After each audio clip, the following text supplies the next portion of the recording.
Welcome to this episode of Political Science Class 11. In the last episode, we have seen India's first past the post system. We have compared it with the proportional representation system, where we had seen the levels at which elections are held in India, both direct and indirect. And as promised to you in the earlier episode, we'll look at first the reserved constituencies, and second the phenomenon of free and fair elections. What exactly are reserved constituencies? You may have heard of this particular term. Constituencies are reserved both at the union and the state levels. You know that India has a history of oppression that can be linked to caste-based discrimination. Caste-based discrimination leading to oppression. The fear of the constitution makers, the founding fathers, was that those belonging to the oppressed classes, or rather the formerly oppressed classes, they may be left out of political participation in the new political system under India's new constitution. So they wanted to put an end to the politics of exclusion. India's politics had to be the politics of inclusion. Each and every section of society must be represented. So what are reserved constituencies? Certain constituencies are set aside both in the Lok Sabha and the Vidhan Sabha as reserved constituencies for scheduled castes and scheduled tribes. In these constituencies, everyone votes. Voting is not based on caste. Voting is open to all voters, but the candidates belong either to the scheduled castes or to the scheduled tribes. If a constituency is reserved for scheduled castes, then all the candidates, regardless of party or regardless of being a party candidate or an independent candidate, all the candidates, regardless of his or her party status, shall be scheduled caste candidates. And if a constituency is reserved for scheduled tribes, then all the candidates, regardless of his or her party status, will belong to the scheduled tribes. So what we must know, that everyone in the constituency shall vote, but then the candidates will either belong to scheduled castes or scheduled tribes. Now, seats are reserved for SCs and STs in proportion to their population in India. Presently, 79 seats are reserved for SCs and 41 for STs in the Lok Sabha out of the 543 Lok Sabha seats.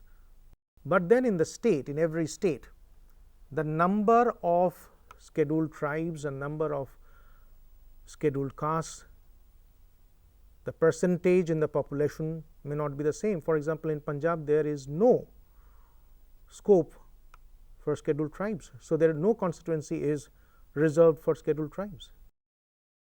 That is a peculiar phenomenon in the state of Punjab, in entire India.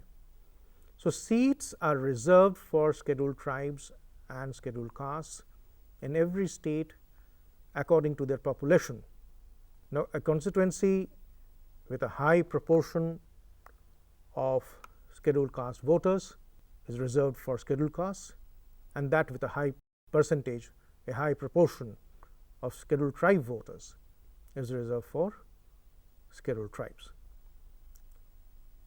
But then an attempt is made, all efforts are made to ensure that there is no concentration of reserved constituencies in a particular region in a state. So the reserved constituencies are spread across the state. There is no concentration. And who decides that which constituency should be reserved or declared as a reserved constituency, whether SC, reserved for SC or reserved for ST? An independent commission known as the Delimitation Commission. It works in tandem with the Election Commission. Actually, this constituency draws the boundaries, this commission rather, it draws the boundaries of every constituency. You will see that there are certain constituencies which had existed at one point of time that does not exist now.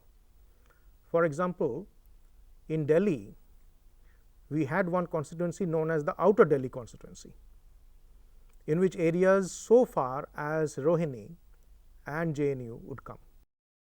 And that was regarded as the largest constituency, parliamentary constituency in the world. That constituency does not exist any further.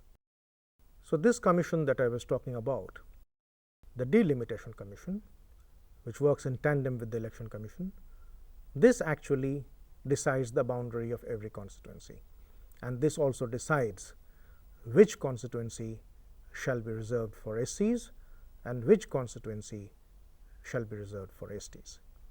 So, that is for the Delimitation Commission to decide and then forward to the Election Commission.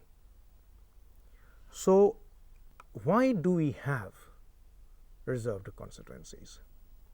For the simple reason that no section of society goes underrepresented or unrepresented. Certain sections of the population may be underrepresented, certain sections of the population may not be represented at all.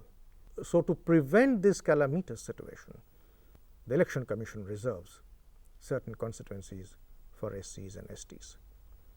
Another reason is that the British had also, when they ruled India before 1947, and whatever democracy they wanted to introduce in India through gradual doses, as they would like to say, they had introduced a system, and like all other systems that they had introduced, a system they had introduced known as separate electorates.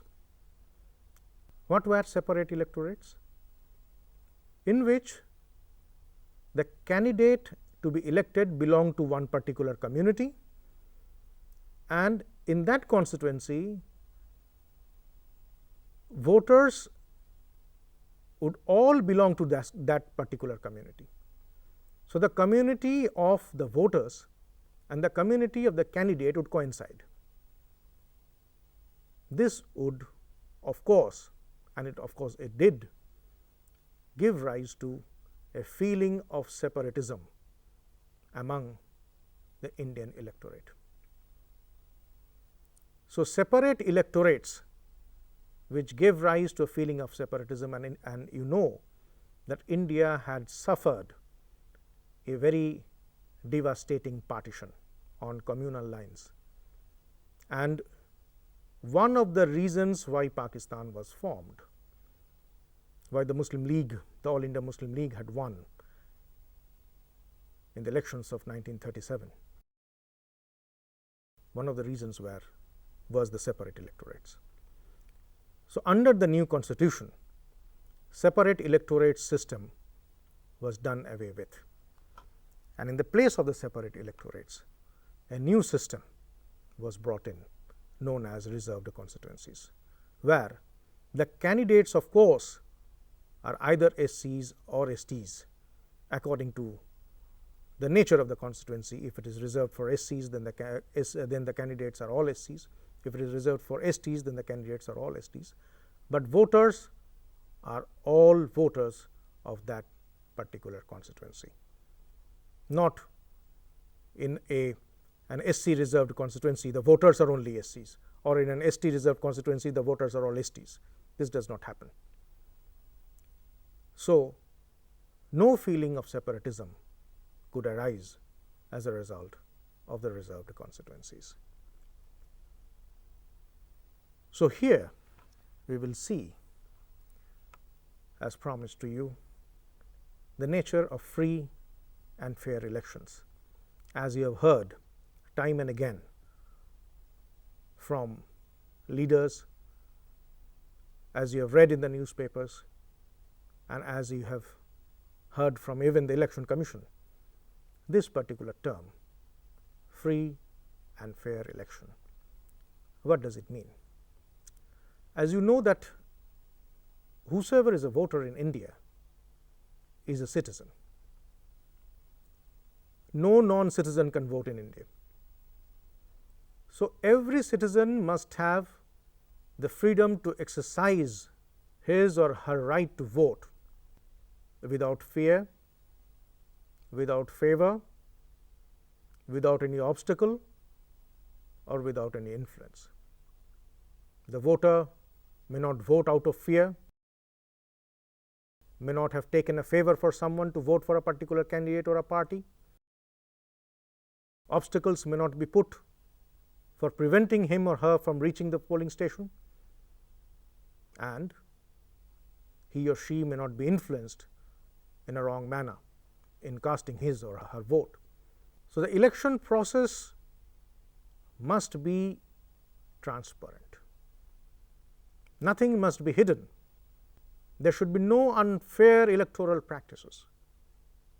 At one point of time, and today it has been eliminated in a very big way, known as booth capturing and rigging, box jamming. All these things used to happen at one point of time. Now, because of the EVMs and the voter I cards, these things have been, even though not altogether eliminated, they have been controlled to a large extent. So these things should not happen. If these things happen, then elections cannot be regarded as free and fair. And most of all, the election results must reflect the will of the people. The will of the people, as I told you in the first episode, the consent of the people. The government is formed on the basis of the consent of the people. So the election results must reflect the will of the people. The government produced, that is produced as a result of the elections, must be based on what the people want. So that is why we have free and fair elections. So now I will introduce you to another term, is universal adult suffrage. What does it mean? That every citizen, every adult citizen, 18 years or above, regardless of caste, sex, religion, race, ethnicity, language, property, income, or educational qualification, every citizen must be eligible to vote in general elections. General elections means elections to the Lok Sabha, state elections, and local elections. No one can be prevented on these grounds.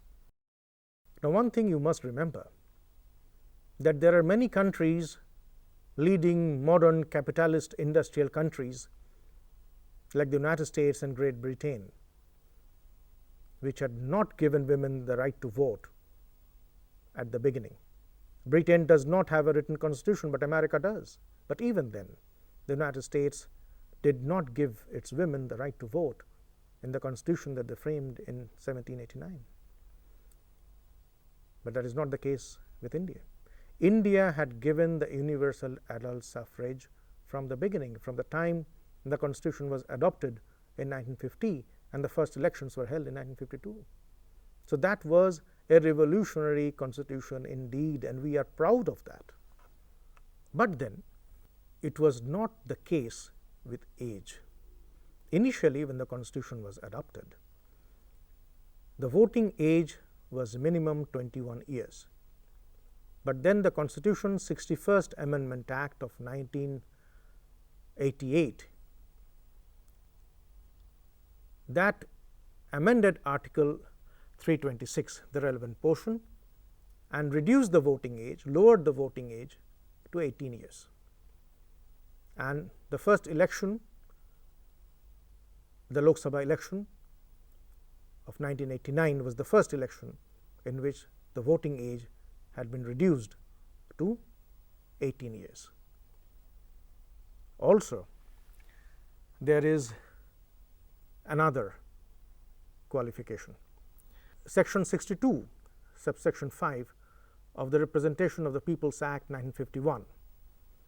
It lays down that no person confined in prison or in lawful custody of the police can vote in elections.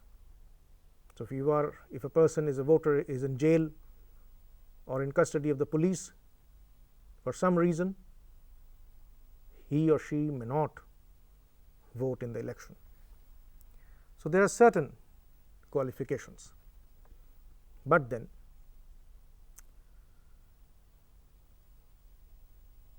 there is the right to contest. Just as there is the right to vote, there is also the right to contest. Each and every individual in India, each and every citizen has the right to contest. In other words, the election system is open to all Indian citizens, but then there is an age bar. To be a candidate, there are certain restrictions, certain bars which you cannot violate. For example, for the Lok Sabha elections and the Vidhan Sabha elections, you have to be a minimum of 25 years of age. You also have to see the relevant articles that are given. You must note down the relevant articles as I speak. So, as far as the Lok Sabha elections and Vidhan Sabha elections are concerned, a candidate must not be less than 25 years. As far as the Rajya Sabha elections are concerned, a candidate should not be less than 30 years. Similarly, for Vidhan Parishad, it is 30 years, but for the president and the vice president, the minimum age required is 35 years. Now, you may say that the vice president is ex officio chairman of the Rajya Sabha and he is elected by them. Now, if the minimum age required for getting elected to the Rajya Sabha is 30 years, then why is the minimum age for getting elected as vice president is 35 years? Isn't there an apparent anomaly? I would say no, because on the death, removal or resignation of the president, the vice president becomes acting president. So, there cannot be an age gap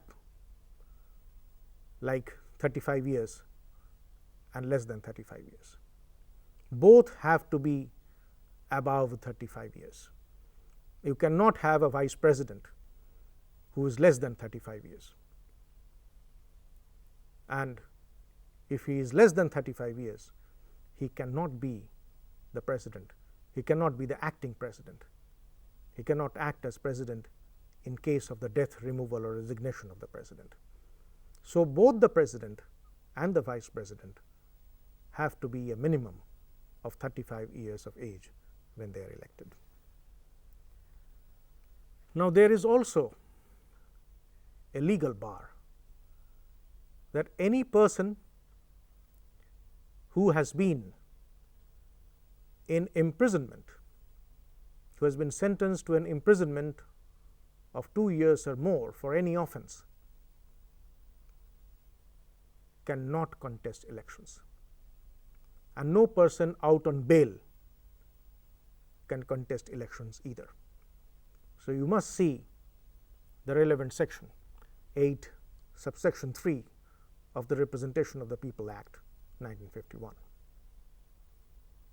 Similarly, in the same act, section 33 subsection 7, no person can contest from more than 2 constituencies in Lok Sabha and Vidhan Sabha elections. Of course, after the elections, he or she will vacate one constituency, and this has happened many times, but then a maximum of 2 constituencies are allowed in both Lok Sabha and Vidhan Sabha. And once a constituency falls vacant, and this brings to mind a special election, once a constituency falls vacant because of the elected member vacating it willingly, or the elected member unfortunately passing away, or the elected member having resigned for some reason, or having lost the membership for some reason, and that provision is also there in the Constitution, then a special election is held to fill up the vacancy that is created, and that election is known as a by-election.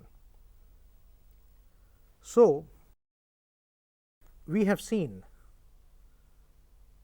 universal adult suffrage, and we have seen free and fair elections. So, in the next episode, we will talk about the Election Commission, the body responsible for conducting elections in India, in great detail. Thank you so very much.